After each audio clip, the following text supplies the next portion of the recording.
ఈ భూమి మీద ఉన్న విచిత్రమైన బాండ్ ఏంటో తెలుసా? అక్క చెల్లి మధ్యలో ఉండే బాండ్. వీళ్ళు ఎప్పుడు తిన్నగా మాట్లాడుకోరు, నిజాలు చాలా తక్కువగా మాట్లాడుకుంటారు, ఎప్పుడూ రివర్స్ లాంగ్వేజే. అది ఎలా అంటే, చెల్లి చాలా అందంగా రెడీ అయ్యి అక్క నేను ఎలా ఉన్నానే అని అడుగుతుంది. అప్పుడు అక్క ఏం చెప్తుంది? చండాలంగా ఉన్నావే అని అంటుంది.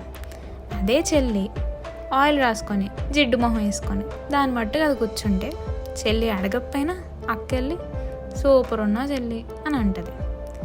అదేంటో కానీ అక్కకి చెల్లికి ఒకటే నచ్చుతాయి. అది డ్రెస్ అయినా, ఫంక్షన్లో ర్యాండమ్గా చూసిన అబ్బాయి అయినా, తినే తిండి దగ్గర నుంచి వేసుకునే బట్టల వరకు అన్నిటికీ గొడవలే. కానీ బయటికి వెళ్తే మాత్రం ఎంచక్కా కలిసిపోతాం. మా ఇద్దరి మధ్యలో చాలానే ప్రేమ ఉంటుంది, కానీ అది ఎప్పుడూ ఎక్స్ప్రెస్ చేసుకోం. మిస్ యూ అక్క, లవ్ యూ చెల్లి అని చెప్పుకోవటం చాలా రేర్.